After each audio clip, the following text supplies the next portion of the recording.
Pour l'année en cours, 558 milliards de francs CFA, c'est le montant à mobiliser par la Direction générale des impôts. Information donnée ce matin à l'ouverture du conseil de direction de l'administration fiscale.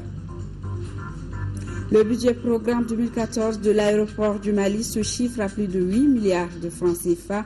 C'est d'ailleurs avec ce budget que d'ambitieux programmes d'amélioration de la qualité des services vont être entrepris. Et le Salon de l'agriculture dans notre pays, l'édition 2014, démarre demain sous la présidence du Premier ministre Moussa Mara. Bonsoir, mesdames, messieurs, bienvenue dans ce journal. Le président de la République, Ibrahim Boubacar Keïta, a reçu ce matin en audience une délégation de la communauté internationale dans notre pays, conduite par le représentant spécial du secrétaire général des Nations Unies. Les échanges ont porté sur les derniers développements de la situation sécuritaire dans notre pays. Les diplomates ont rassuré le chef de l'État du soutien inconditionnel de leur organisme respectif, Mohamed Diarra. Le processus de paix et de réconciliation au Mali est suivi de très près par les amis et partenaires du Mali. Les représentants de différents organismes régionaux et sous-régionaux en Afrique et dans le monde, sous la houlette des Nations Unies, l'ont signifié au chef de l'État au cours d'une audience. Les diplomates ont tenu à féliciter de vive voix le président Ibeka pour les initiatives prises ces derniers jours.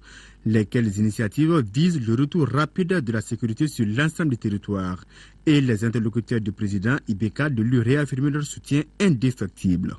C'était une très bonne discussion avec le comité international, avec le président de la République.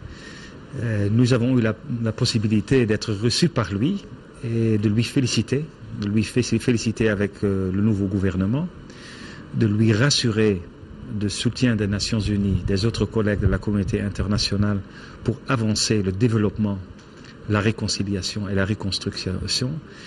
Et nous avons vraiment perçu aussi sur le niveau des négociations de paix, des pourparlers, une nouvelle dynamique.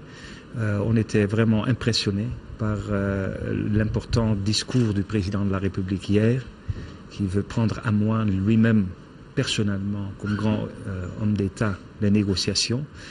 Et je veux dire de ma côté des Nations Unies que nous voyons ça comme extrêmement positif. Incontestablement, le Mali se relève de la crise qui l'a secoué. L'amorce du dialogue inclusif est saluée par les diplomates. Le processus de cantonnement des groupes armés avance et des équipes sont sur le terrain pour faire la reconnaissance des sites.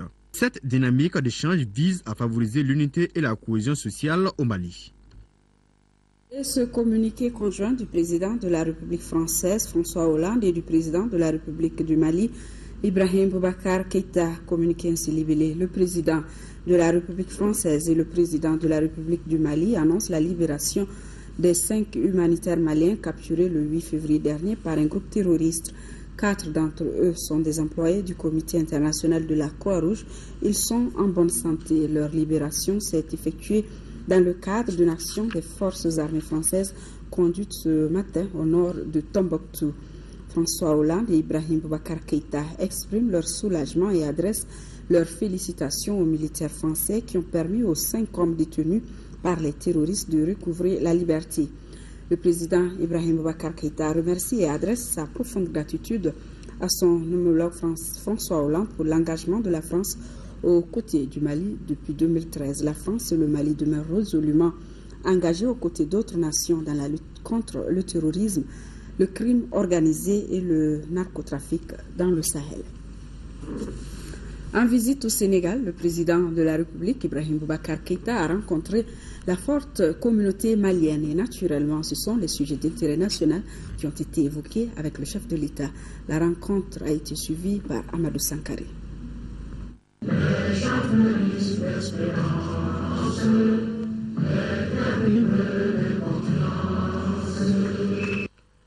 C'est par ces notes de l'hymne national du Mali que les Maliens du Sénégal ont accueilli le président de la République, Ibrahim Boubacar Keïta.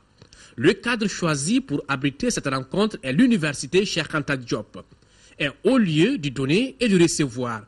Et le premier responsable de cet établissement universitaire ne pouvait qu'être fier. Permettez-moi, Excellence, Monsieur le Président de la République sœur du Mali, de commencer par exprimer notre très grande fierté et notre reconnaissance pour l'insigne honneur qui est fait à notre université, l'université Cheikh Anta Diop de Dakar, de recevoir encore une fois votre Excellence.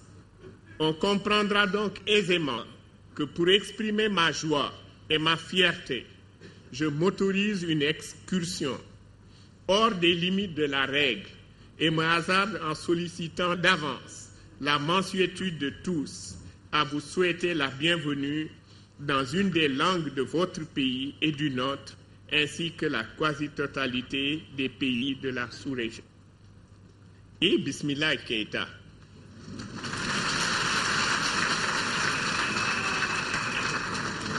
Si nous le pouvions, nous jouerions Kairaba et Alaleno et Alelake pour dire bienvenue à nos frères maliens du Mali et maliens du Sénégal. Anitile, bonjour et bienvenue à vous tous dans la maison de vos pères et mères. Iyi Tum Tum, Tum Tum Bere, Iyo Kong Kong, Kong Kong Dogoso. Salut à l'homme, réponse de l'homme. Salut à la femme, réponse de la femme. Le président de la République, qui connaît parfaitement l'UCAD, pour avoir passé une bonne partie de ses études, n'a pas manqué de louer le mérite de cet établissement. Cette maison est pourvoyeuse de lumière, de savoir académique, mais d'un savoir académique intelligent, pas pédant. Tu as dit le Mali de manière si succulente que je suis en peine. Dans le coin et recoin, c'est cela que j'ai appris ici sur les bancs de cette université où j'ai peiné à descendre à l'anabase avec Xénophon. J'ai transpiré en traduisant Thucydide. Lucrèce m'a appris le bonheur de l'amitié, les joies de l'amitié. Cicéron a failli m'entraîner vers le barreau pour mourir. Pourquoi j'aime cette ville et cette université qui m'ont fait. S'adressant à ses compatriotes sur la situation du pays, le chef de l'État a laissé entendre qu'il reste et restera toujours ouvert au dialogue. Toutefois, certains comportements ne sont pas à tolérer. J'ai dit, on nous presse de négocier, mais nous sommes ouverts au dialogue. Mais négocier avec quel interlocuteur de bonne foi? Quand l'interlocuteur, j'ai dit, va à Moscou, demandez aux autorités russes, aidez-moi à acquérir des armes. Aidez-moi en formant, en me donnant des instructeurs pour mes troupes. Et en retour, je me ferai fort, une fois l'indépendance acquise ou l'autonomie, de vous faire l'allié privilégié qui aura l'entière disponibilité de mes ressources minières. Est-ce là le chemin de la paix? Est-ce là quelqu'un qui a la volonté d'aboutir dans le sens que nous avons dit, car nous avons mis une ligne rouge. Nous avons dit, tout est négociable, sauf l'intégrité territoriale du Mali. Enfin, le chef de l'État a invité nos compatriotes à se mobiliser autour du Mali pour son développement. Réunion ce matin du comité de suivi des engagements de Bruxelles. Elle avait pour objet de faire le point des promesses de financement faites à Bruxelles pour accompagner notre pays dans son développement. La présente réunion se tient en prélude à celle dite d'évaluation. Les détails, c'est avec Al-Husseini Touré. Autour du Premier ministre, les ministres des départements concernés par le financement des engagements de Bruxelles. Des engagements qui commencent à se concrétiser, même si la plupart des montants ne tombent pas directement dans l'escarcelle de l'État. Pour l'état des lieux par rapport au Mali en termes d'engagement, il y avait toute une série de réformes sur lesquelles on s'était engagé auparavant dans le cadre des programmes d'appui budgétaire général ou sectoriel et dans le cadre du programme de facilité élargie avec le Fonds monétaire. Donc au niveau de Bruxelles, ils ont repris à leur compte tous ces préalables-là de réforme en demandant que le rythme de réforme soit soutenu. Et à ce stade, on peut dire que les clignotants sont au vert parce que récemment, on vient de faire le point à Washington là, par rapport au fonds qui est en fait le baromètre pour tous les partenaires techniques et financiers en matière de qualité de gestion financière et fiscale d'une façon générale. Et dans l'ensemble, on est à jour par rapport à nos engagements en termes de réforme des finances publiques, en termes de transparence dans les dépenses et en termes d'effectivité de la dépense publique. Cette réunion interministérielle a également été l'occasion de faire le point d'exécution des priorités fixées par le gouvernement et annoncer les actions à entreprendre. Au nombre de ces actions, le retour de l'administration et des réfugiés. À la date d'aujourd'hui, nous pouvons dire qu'on est à peu près à 22 500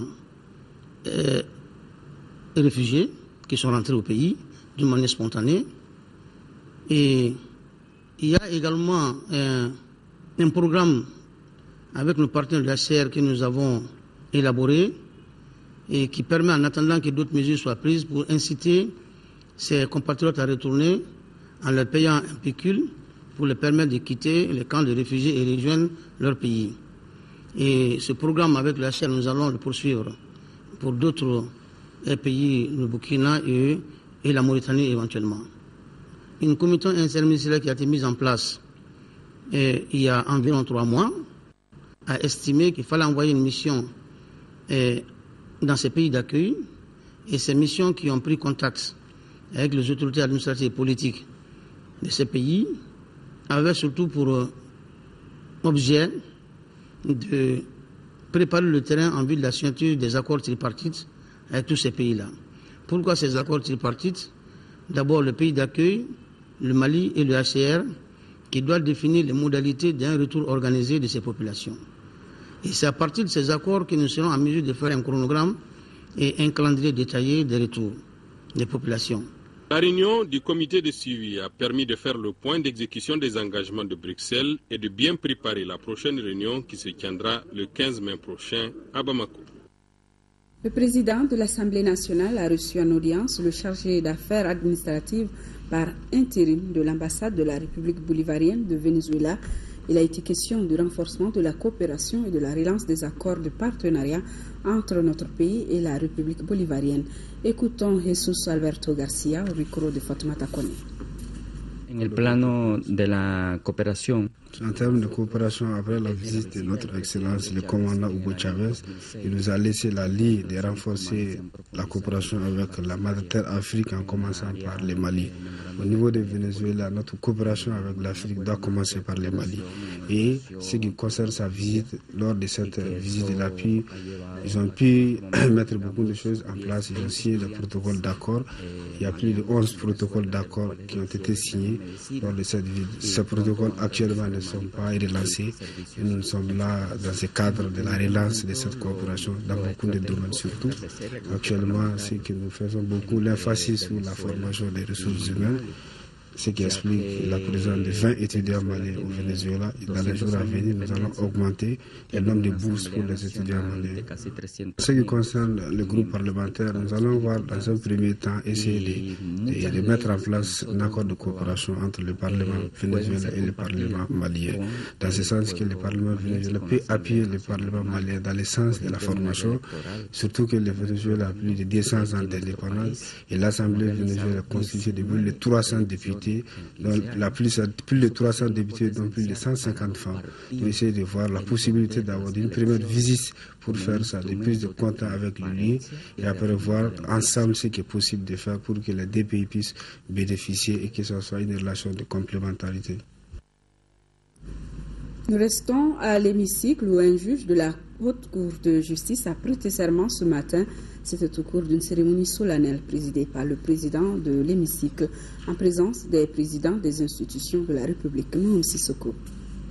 Je jure solennellement de bien et fidèlement remplir ma mission, de l'exercer en toute impartialité dans le respect de la Constitution, de garder religieusement le secret des délibérations et des votes, de ne prendre aucune position publique, je le jure. C'est après ce serment que le président de l'Assemblée nationale, Issaka Sidibé, a renvoyé Mme Al-Hussouna Malik Touré à l'exercice de ses fonctions. L'honorable Al-Hussouna Malik Touré est élue à Gao. Elle n'avait pas prêté serment avec ses collègues de la Haute Cour de justice le 27 mars dernier, alors que la loi dit qu'avant d'entrer en fonction, les juges titulaires et les juges suppléants de cette institution de la République doivent prêter serment devant l'Assemblée nationale. Auparavant, les députés avaient procédé à l'adoption des procès-verbaux des plénières des 27 et 16 avril 2014.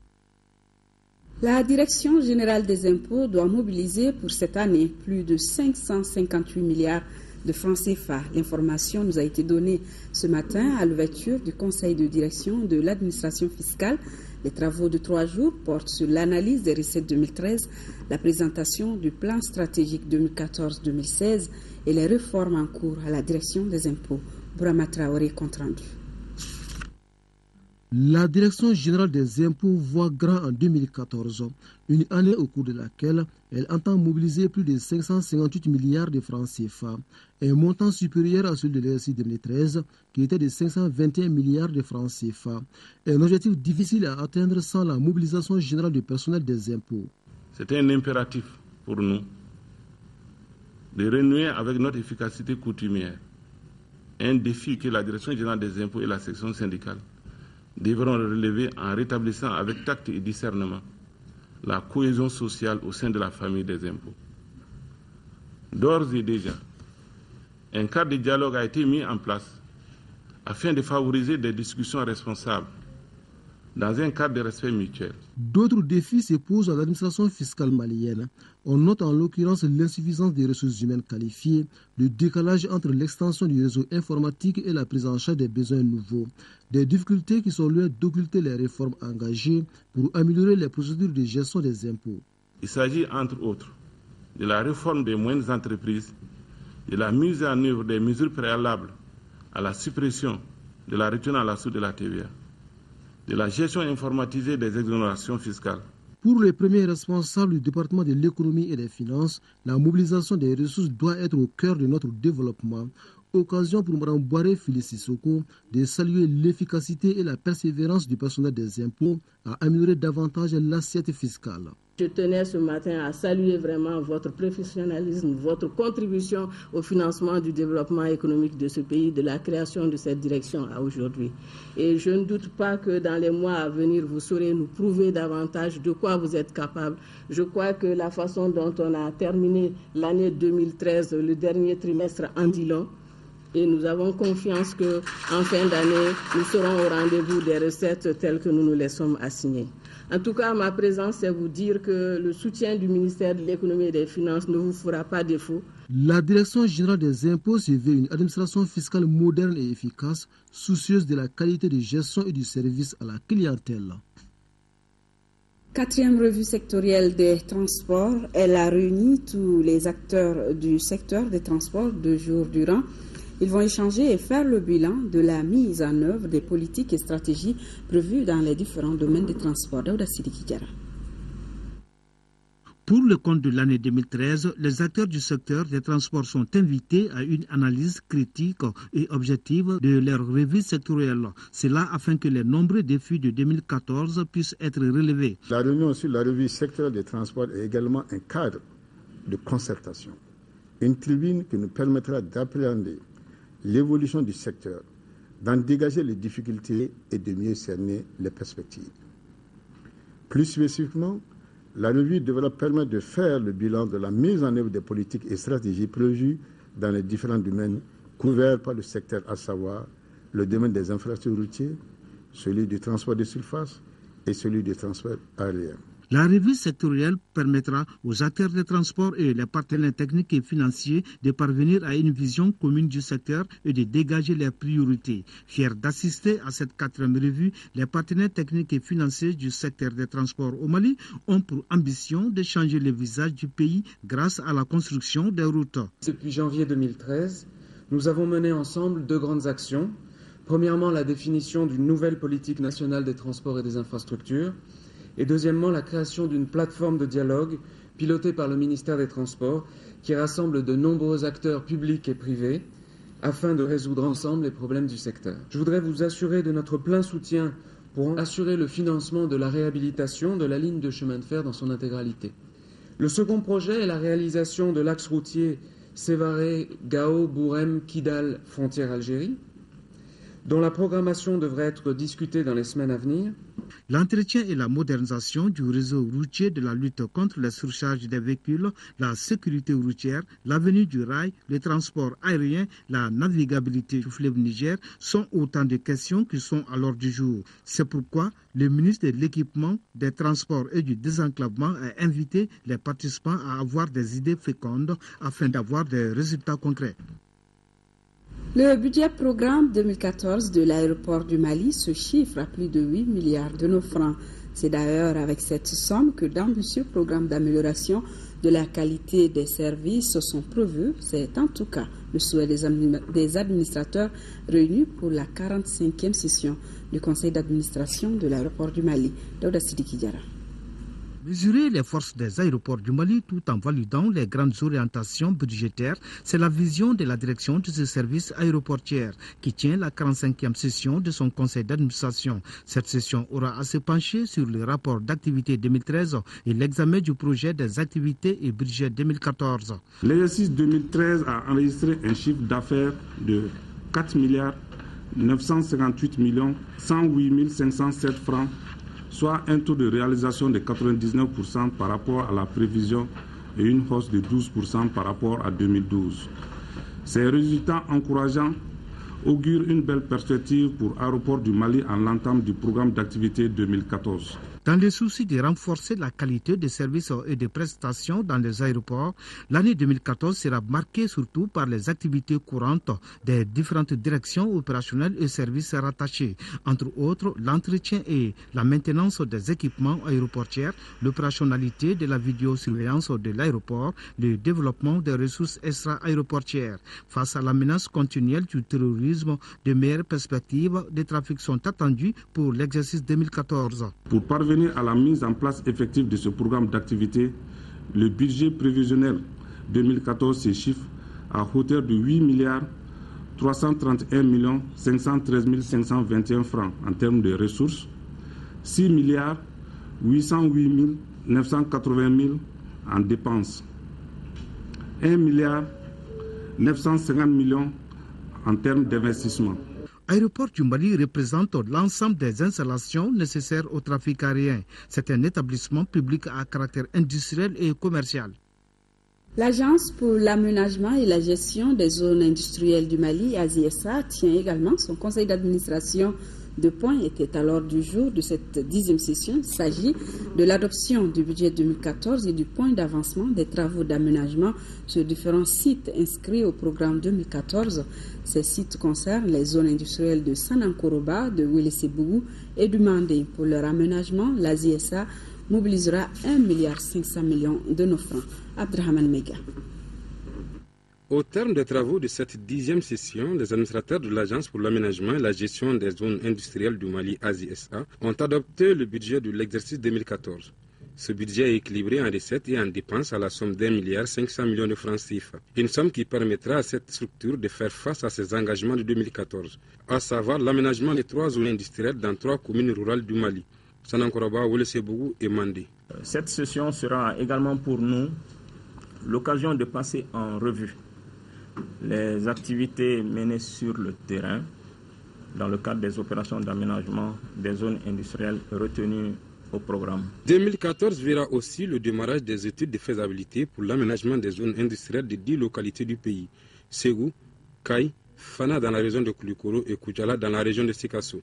Les études de faisabilité pour l'aménagement des zones industrielles de Bougouni dans la région de Sikasso, de Mopti et de Kati sont également prises en compte dans ce projet 2014 d'AZSA.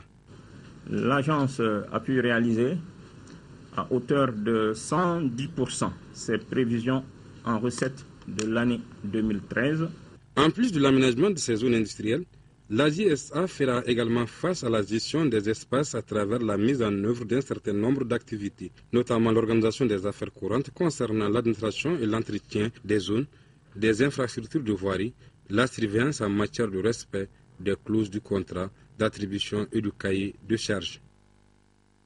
Travaux sur le repositionnement de la planification familiale en Afrique de l'Ouest.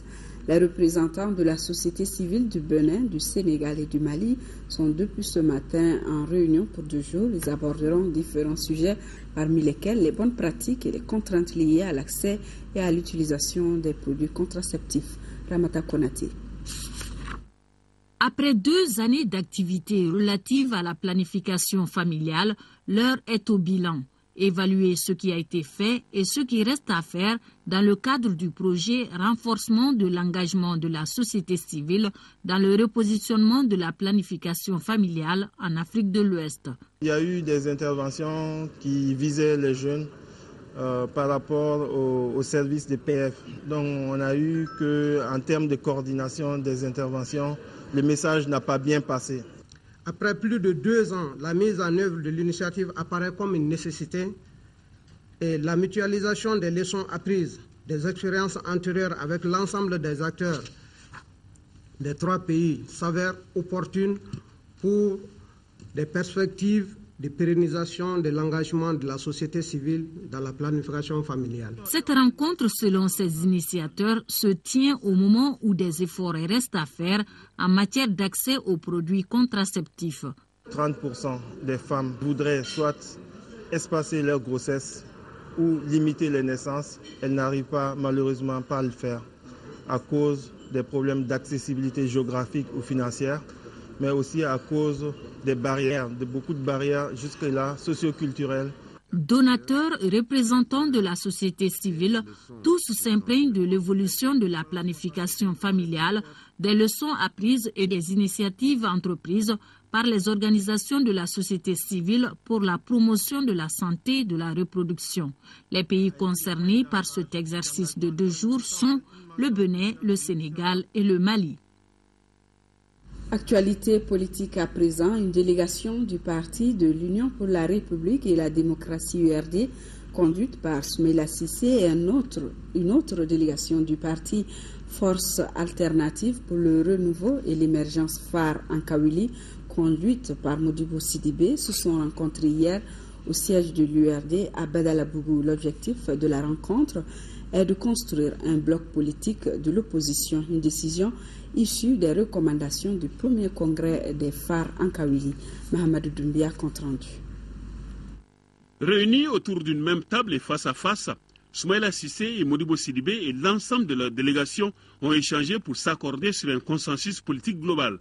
Ainsi, le parti de l'Union pour la République et la démocratie et phare en Kabylie, le parti des forces alternatives pour le renouveau et l'émergence, s'unissent pour une opposition constructive. Nous avons choisi d'être dans l'opposition républicaine et démocratique par choix politique, idéologique, par choix pour la République et la démocratie, pour que la pratique de l'opposition devienne naturelle, parce que c'est indispensable. C'est ce que nous avons fait valoir au niveau de l'Assemblée nationale. Il y a des militants cadres du parti qui ont souhaité ne pas épouser cela et qui ont démissionné du parti. C'est un choix politique et démocratique. Pour le reste, nous continuons notre combat. Aujourd'hui, nous nous ne retrouvons pas par un esprit mesquin. Nous nous retrouvons parce que nous avons tous les deux un engagement patriotique réel. Nous revendiquons d'aimer ce pays-là autant que chacun. Nous revendiquons de nous sacrifier pour ce pays autant que chacun. Nous revendiquons d'avoir fait pour ce pays beaucoup et que nous sommes prêts à nous sacrifier pour ce pays et à faire encore plus pour ce pays. Ceci, aujourd'hui, nous revendiquons de construire ensemble une opposition crédible, une opposition républicaine, une opposition qui fera avancer les débats. Après l'union de ces 2 partis politiques dans l'opposition, la porte reste ouverte pour d'autres éventuels arrivants. La capitalisation des expériences sur les élections générales de 2013, le sujet était au centre d'un atelier. Il est organisé par le consortium d'ONG partenaires du Mali dans l'organisation des élections générales passées. Les travaux de 2 jours devront permettre d'identifier les forces et faiblesses constatées dans l'organisation des élections. Agali Agagissa. L'année 2013 a été marquée par la tenue des élections présidentielles et législatives au Mali. Plusieurs partenaires ont appuyé notre pays dans l'organisation de ces élections générales. C'est dans le but de corriger les insuffisances constatées qu'un consortium dont j'ai organise cette table ronde pour synthétiser les expériences. Organiser une table ronde immédiatement après le dernier tour des élections législatives ne nous aurait pas permis d'avoir le recul que nous avons maintenant. Aujourd'hui, il est important, au cours de cette table ronde, d'avoir un recul critique sur le rôle que chacun a joué, afin de pouvoir mettre en commun toutes nos expériences. Vos analyses ainsi que les recommandations pertinentes qui sortiront de vos échanges durant ces 2 jours d'activité doivent nous permettre de corriger les insuffisances liées non seulement aux interventions des partenaires techniques et financiers, mais aussi à notre processus électoral et politique dans son ensemble. Les travaux qui durent 2 jours regroupent tous les acteurs impliqués dans l'organisation des élections au Mali. La rencontre a été organisée par le consortium NDI, IRI et IFES.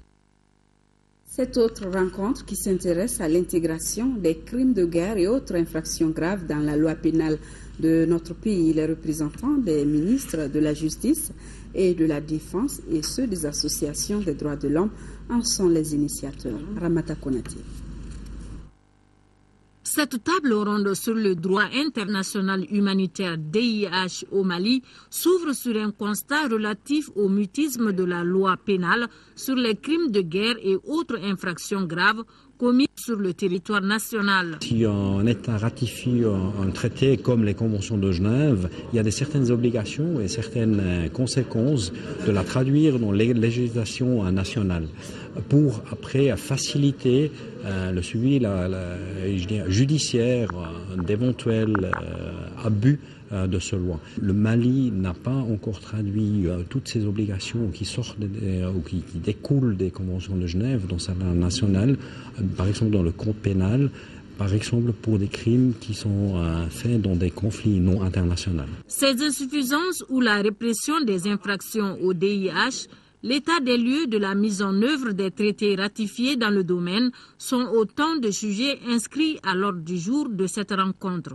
La table ronde qui s'ouvre ce matin à l'initiative du CICR et du département de la justice permettra, j'en suis sûr, de camper le sujet et de faire des propositions pertinentes afin que les lacunes évoquées soient corrigées dans notre arsenal juridique répressif. À l'issue de cette concertation, un mécanisme chargé d'assurer le suivi de la mise en œuvre nationale du droit international humanitaire sera mis en place. Tous ces efforts devront contribuer à la promotion du DIH au Mali. Il s'agit par exemple de faire respecter les règles telles vivre en paix l'un avec l'autre et réprimer les auteurs de crimes contre les populations. Des ministres sur le terrain, le président de la République en réclamait hier seulement. Eh bien, le tout nouveau ministre des Sports a bien compris le message du président pour sa première sortie. Ouseni Amionguindo a rendu visite aux aigles cadets qui participent au tournoi de football de l'Union des fédérations ouest-africaines. C'est du 19 au 27 avril au Togo. Le ministre leur a rappelé les valeurs des couleurs nationales qui doivent être source de motivation pour tout Malien. Abdul Karim Kaba. Pour sa toute première activité à la tête du département des sports, Ouseni Amionguindo a choisi de se rendre à Kabala où sont logés les aigles cadets. Les cadets préparent la première édition du tournoi UEFOA de la catégorie qui doit se tenir à Lomé au Togo. Ouseni Amionguindo est venu leur réaffirmer la volonté du gouvernement et les motiver comme il se doit à la veille de chaque grande compétition. Il est bon quand même que les jeunes mouillent le maillot pour le Mali pour que eux aussi en fait contribuent à rehausser une image, en tout cas à donner une image positive au pays, mais aussi qu'ils comprennent que désormais ce gouvernement en tout cas a décidé de récompenser le mérite. L'exemple de l'équipe de basketball féminin, les moins de 16 ans, pour moi c'est un exemple que toute la jeunesse doit suivre. Pour ce tournoi, le Mali est invité. Le coach Baïba et ses poulains sont dans la poule B avec le Niger et le Nigeria.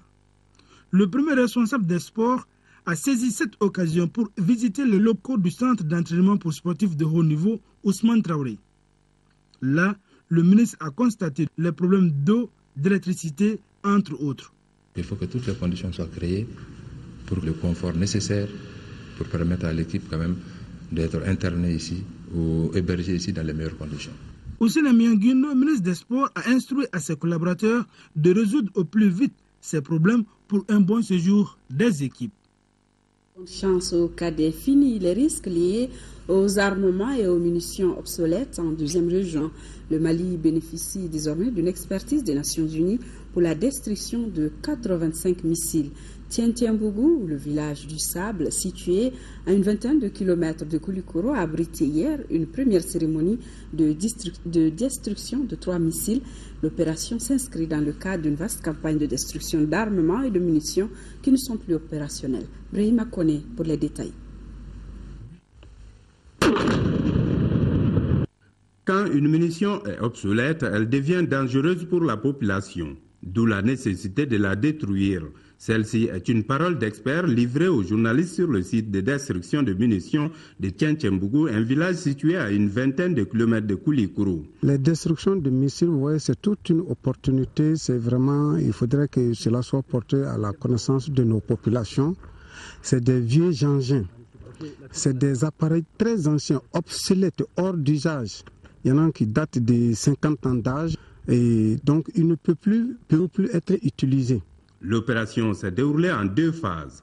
La première a consisté à enflammer ce que les militaires appellent le carburant solide. La seconde a concerné la destruction de 3 missiles Sol R3.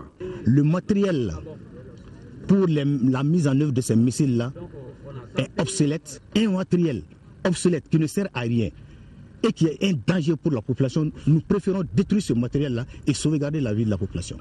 Le Mali bénéficie d'une expertise des Nations Unies à travers le United Nations Mine Action Service UNMAS qui a mis en sous-traitance The Development Initiative TDI, une entreprise basée au Zimbabwe. Bien souvent en Afrique, les conditions de stockage sont bien en dessous des minima requis aux normes internationales. On a un exemple très, très concret et qui s'est passé très récemment malheureusement, qui est sur le Congo-Brazzaville. Tout le monde en a entendu parler.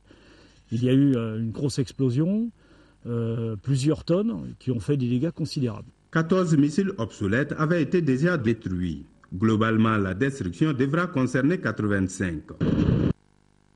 Lancement hier mercredi donc, à Caille du projet de filets sociaux d'Iguisséméiri pour 3 ans. Plus de 8600 ménages des plus pauvres des cercles de Diéma, Nioro du Sahel et Kita bénéficieront des transferts monétaires de 30 000 par ménage et par trimestre. Ce programme, initié par le gouvernement et la Banque mondiale, vise à lutter contre la pauvreté dans notre pays et va couvrir 156 communes de 26 cercles. De Caille, le compte-rendu de Siaka Konaté. Le projet d'urgence des filets sociaux du Guisséméiri couvre 3 cercles de la région de Caille, à savoir Diéma, Nioro du Sahel et Kita. Dans le cadre de la sous-composante transfert monétaire, 8671 ménages pauvres de 35 communes recevront chacun 30 000 francs CFA par trimestre pendant 3 ans, soit près d'1 milliard de francs CFA par an, des fonds non remboursables. Des comités villageois et communaux seront mis en place pour le recensement des futurs ménages bénéficiaires. L'identification des ménages les plus pauvres se fera selon la méthode qu'on appelle le ciblage géographique. Nous allons mettre en place des comités communaux et au niveau de chaque village, nous allons mettre ce qu'on appelle les comités villageois. Nous allons travailler en rapport avec ces différentes structures qui ont l'avantage de connaître les ménages de leur localité. En plus des transferts monétaires, le projet comprend une sous-composante paquet nutritionnel préventif PNP destiné aux enfants âgés de 0 à 5 ans. Le programme d'urgence des filets sociaux a été initié par le gouvernement sur le financement de l'Association internationale de développement IDA de la Banque mondiale pour venir en aide aux ménages pauvres. Cet important programme national vise d'une part à répondre aux besoins immédiats et permanents des ménages en pauvreté chronique et en vulnérabilité, et d'autre part à créer des opportunités pour leur avenir en appuyant les stratégies de développement humain. Lancé en 2013, le programme d'urgence des filets sociaux envisage d'atteindre en 3 ans 62 000 ménages de 156 communes issues de 26 cercles des 8 régions et du district de Bamako. Les passations de services se poursuivent dans les différents ministères. Hier, mercredi, le ministre Zahabi Ould Sidi Mohamed a passé le relais au nouveau ministre de la coopération internationale, des affaires étrangères et de la coopération internationale, Abdoulaye Diop. Exercice pareil au ministère de l'énergie, où le ministre de l'énergie passe le volet haut au nouveau ministre de l'environnement, de l'assainissement et de l'eau. C'est demain que s'ouvre le Salon international de l'agriculture SIAGRI, l'événement organisé par le ministère de l'Agriculture et ses partenaires dont l'APECAM vise à promouvoir les produits agricoles de notre pays. Brahima Traoré et Samba Dagamissa. Des orangers à perte de vue, nous sommes sur la route de Koulikoro. Dans cette zone, des centaines d'hectares sont exploités. Quasiment sur toute l'année, des Maliens produisent ici plusieurs milliers de tonnes d'oranges made in Mali. Des fruits qui aujourd'hui ne semblent rien envier à ceux d'ailleurs qui envahissent progressivement le marché malien. Là, je vais vous présenter une variété d'orange qu'on appelle le tangelo. C'est un fruit excellent, juteux. Vous voyez le jus qui sort le vomat. Je vous laisse apprécier, le goûter. C'est purement malien. Ces exploitants agricoles sont réunis au sein d'un groupement dénommé GEPAP. Ils sont engagés à faire connaître leurs efforts et surtout à promouvoir les produits locaux. Une promenade dans ces plantations suffit ici pour apprécier l'investissement dans la terre. Le visiteur est particulièrement emporté par la bonne saveur et la coloration naturelle des produits, et cela sans aucun produit chimique. Cet exploitant-là n'utilise pratiquement pas d'engrais. Il utilise la gousse de vache, la fiente de poule, et vous voyez le résultat.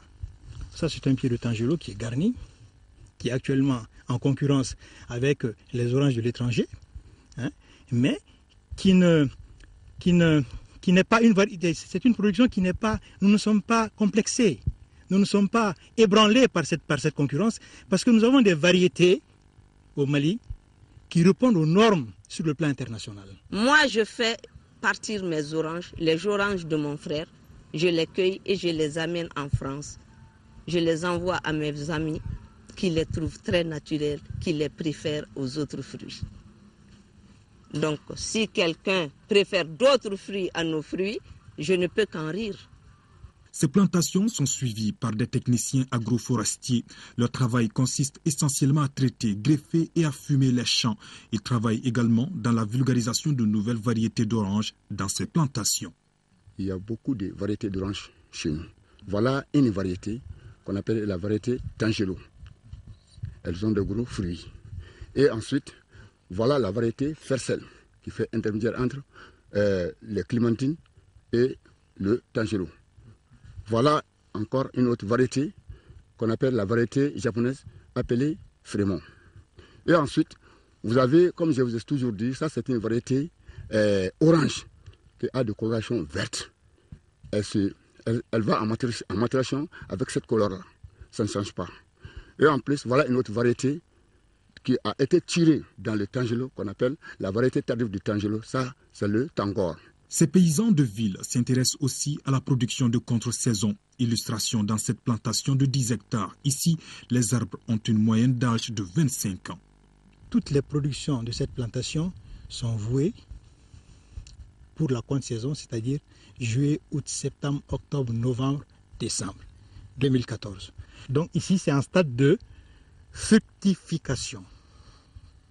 Donc ça montre une volonté réelle chez le producteur malien de produire toutes les saisons sur toute l'année. Ce champ est arrosé par un système d'irrigation en acier galvanisé. C'est du matériel tchèque vulgarisé au Mali depuis plus de 30 ans. Un travail pas facile du tout. Nous mettons approximativement ici 2000 litres d'eau du fleuve par cuvette. Pourquoi l'eau du fleuve? Parce que l'eau du fleuve contient naturellement des organismes biologiques qui peuvent servir d'engrais naturel. C'est avec cette eau qu'ils préparent leur production, cette production de contre-saison, sans engrais chimiques. Ces exploitants agricoles sont donc frappés par une forte concurrence sur le marché. Une concurrence qui touche de plus en plus toute la chaîne de production, à l'image de ces dames qui ne vivent que de leur commerce. En 15 jours, j'ai perdu 500 000 francs CFA. Tout ça à cause de la mévente.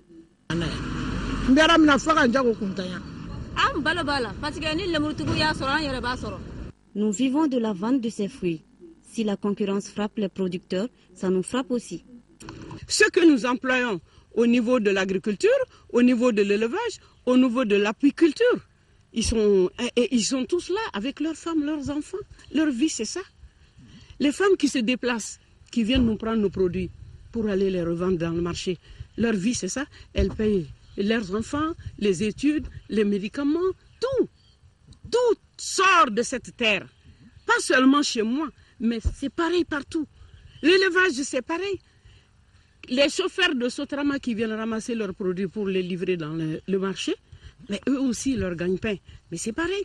Donc, il y a plein de gens autour de nous qui gagnent leur vie dans ça. Donc, si c'est gâté pour nous, c'est gâté pour tout le monde. C'est gâté pour tout le monde. Ce que nous voulons, nous sommes rien du tout. Mais nous avons besoin de soutien. Nous demandons à ceux qui sont devant la scène politique. Aujourd'hui, nous leur demandons de nous soutenir. Nous avons besoin de leur soutien. Nous avons besoin qu'ils nous viennent en aide parce que notre vie dépend de ça. Ces exploitants agricoles sont convaincus que la terre ne ment pas. Mais au Mali, de gros efforts restent à faire dans le soutien et l'assistance technique du secteur de l'agriculture. Un accompagnement qui pourrait rassurer et encourager les jeunes du pays à s'engager dans le domaine. Pêche collective en 5e région, c'est la mare Samadebo dans la commune rurale de Konna qui a accueilli l'événement organisé par Care International Mali. À travers le volet pêche, l'activité a regroupé environ 10 000 participants venus de toutes les contrées et, tenez-vous bien, 30 000 kg de poissons ont été collectés, cela grâce aux infrastructures et ouvrages réalisés dans la plaine de Feyebogo. Reportage de Mahamar Ibrahim Touré. 11h à Sama, village de la commune rurale de Konna. La fatia est le coup d'envoi par les vieux Ngurma Diara donne le ton à la pêche collective dans la mare de Sama. Care a eu à aménager des plaines à travers lesquelles il y a un certain nombre de mares. Donc voici une aujourd'hui. Donc l'important pour nous, c'est d'organiser des pêches collectives pour voir réellement quel a été l'impact des ouvrages implantés à travers ces mares. 1000 hectares de plaines ont été aménagés par Care International Mali à travers la réalisation d'ouvrages et de digues de ceinture pour régler l'entrée et la sortie de l'eau. Les grilles à poissons permettront de récolter les poissons qui continuent leur croissance jusqu'en avril. L'objectif, c'était plutôt la production risicole. On a pu aménager la plaine de telle sorte que le volet pêche puisse apparaître là-dedans, c'est-à-dire en installant des grilles à poissons. L'aménagement de la plaine par Care a permis d'observer son impact positif dans les domaines de l'élevage et de la pêche. Effort apprécié par l'association intervillageoise de la gestion de la plaine de Feyebogo. La pêche, ça se faisait avant. Mais depuis que SAPI a fait l'ouvrage, là maintenant la pêche a été bien organisée. Le projet SAPI, c'est la branche de Care. C'est Care qui a organisé les 7 villages qui font l'AIV de 2 communes. Le volet pêche de Care International s'occupe des équipements et aménagements d'étangs piscicoles, des mares, les emprunts et les banques côtières. Au cours de cette journée de pêche collective dans la mare de Samadebo, 30 000 kilos de poissons ont été collectés. Page noire de cette édition, l'épouse du président Modibo Keïta a été accompagnée cet après-midi à sa dernière demeure. Keïta, Mariam Travelé, décédée lundi dernier, a eu droit à des funérailles nationales. Tessira Dambélé.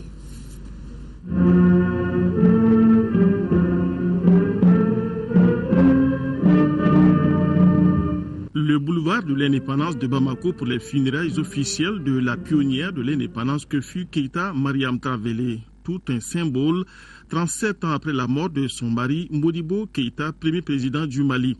Déjà médaillé d'or de l'indépendance du Mali, Keïta Mariam Travelé a été élevé par le président de la République à la dignité de grand officier de l'Ordre national du Mali à titre posthume. Madame Mariam Travelé, épouse du président Modibo Keïta, au nom de la République du Mali, nous vous élevons à la dignité de grand officier de l'Ordre national du Mali à titre posthume. Pour ce dernier hommage de la nation entière à la première dame, ils étaient tous là, amis, compagnons de lutte, la classe politique dont fait partie l'UMRDA, la famille de l'illustre disparu et le président de la République accompagné par les membres du gouvernement. Décédée le lundi dernier à l'âge de 94 ans, Keïta Mariam Travelé est une native de Bamako devenue institutrice puis épouse en 1939 de Modibo Keïta alors que celui-ci était encore instituteur. Elle aura été un compagnon de lutte de son mari et pas une des moindres militantes de l'USRDA. Arrêtée dans le sillage du coup d'État de 1968 qui a évincé son mari du pouvoir, Mariam Travelé ne sera libérée qu'en janvier 1978 après la mort de son mari. Les difficultés de la vie, l'isolement ne l'auront pas empêché de rester digne et discret jusqu'à son dernier jour. Ayant depuis toujours refusé l'individualisme et l'égoïsme qui conduisent à ne s'intéresser qu'à soi-même, elle s'est à jamais inscrite dans une vision du monde où l'intérêt général, celui du peuple et du plus grand nombre, prime sur celui de l'individu et du particulier. Oui, elle fut une femme simple, presque ordinaire, notre mère, grand-mère, arrière-grand-mère Mariam Travelé, mais cependant d'une grandeur exceptionnelle qui fait que même la mort refuse de la libérer de la parole. Elle qui ne parlait presque pas sinon que pour rappeler des choses importantes, des valeurs de toujours et de tous les jours, elle est désormais et à jamais devenue parole.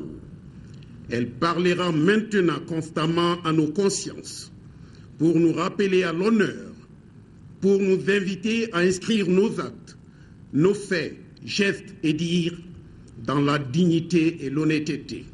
La famille UMRDA qui s'est mobilisée pour ce dernier hommage n'a pas manqué de lui témoigner tout son respect. Ici, tous reconnaissent que la vie de Mme Travelé a été indissociable de celle de son mari dont elle a assumé l'héritage avec courage. La première épouse du premier président du Mali indépendant repose désormais au cimetière de Hamdalaï. Madame Keïta Mariam Travelé a contribué à l'édification des Mali forts, unis et respectés dans le monde. C'est la substance des témoignages effectués cet après-midi lors des funérailles nationales. La synthèse de ces témoignages avec Mamari Kone. Ils sont proches des familles Keïta et Travelé, cadres du parti de l'indépendance ou amis du président Modibo Keïta. Ils ont tous tenu à faire un témoignage de reconnaissance, d'admiration ou d'affection aux funérailles nationales organisées par les autorités maliennes. Femme exceptionnelle, Mariam Travelé s'est battue aux côtés de son époux avec fidélité et constance. C'est pourquoi, au nom des militantes et militants du parti, le président de l'Union malienne Rassemblement démocratique africain dira que l'épouse du premier président du Mali indépendant a mené une vie sociale et politique bien remplie. Militante de première heure du Rassemblement démocratique africain, elle a été l'épouse et la compagne infatigable du président Modibo Keïta et une ardente combattante de la panafricaine des femmes. Elle a été également un grand témoin du Mali moderne et une conseillère de tout le temps sur les grands thèmes nationaux. En 1953, suite au combat politique du couple à Sikasso, Modibo Keïta est déporté puis emprisonné par l'administration coloniale. La section pilote de Sikasso qu'il dirigeait est démantelée. Mariam prend alors le flambeau du RDA en même temps qu'elle assume les fonctions de présidente de la commission sociale des femmes à Sikasso et plus tard elle est élue présidente nationale de la commission sociale des femmes du parti. Entre Baba Akib Aïdara et le couple Keïta, c'est une histoire d'amitié, une longue et fidèle amitié basée sur une estime réciproque. Baba Akib Aïdara retient de Keïta Mariam Travelé 3 mots que sont le courage, la fidélité et la dignité. Son courage, c'est cette force morale dans laquelle elle a su se tenir devant les difficultés de la vie publique qui fut la sienne, aux côtés de son illustre mari, mais aussi devant les souffrances que lui faisait subir injustement la bassesse et la méchanceté de ceux-là qui lui refusèrent jusqu'au simple droit humain de s'incliner devant la dépouille mortelle de son mari. Mariam Traoré cultivait une fidélité qui était comme un témoignage constant. C'est une fidélité politique et sociale à la mémoire de tout ce qu'elle a pu fréquenter auprès de son compagnon de lutte, son incomparable mari Modibo Keïta. La dignité chez Mariam Traoré, c'est d'abord ce respect de soi, qui la maintenait en toutes circonstances, dans une attitude qui forçait le respect.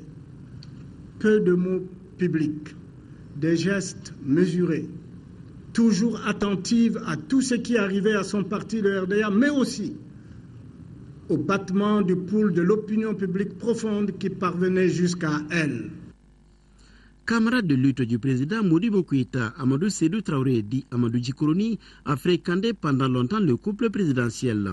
Il apprécie la discrétion, la droiture et le patriotisme de celle qui vient de nous quitter.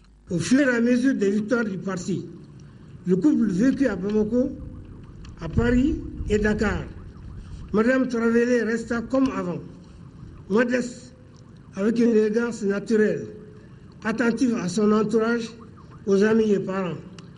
Une fois, elle fut excellée par le comportement déloyal de quelques dirigeants du parti à l'égard de Modibo. Et elle lui lança: démissionne, tu es un enseignant, tu adores l'agriculture et l'élevage, on va s'installer à la campagne. Fin de citation. Montrant ainsi son manque d'intérêt pour les délices du pouvoir. Madame Modibo n'enfanta pas, mais tout le monde s'accorde à reconnaître l'intensité et la sincérité de ses sentiments d'affection pour les nombreux neveux, nièces qu'elle éleva dans l'amour du travail, le courage devant les difficultés et la modestie pieuse du bon musulman. Un autre témoin de la vie du couple présidentiel, c'est Youssouf Traoré. Pour le président des sages de l'UMRDA, Mariam Traoré est un symbole et une femme modèle.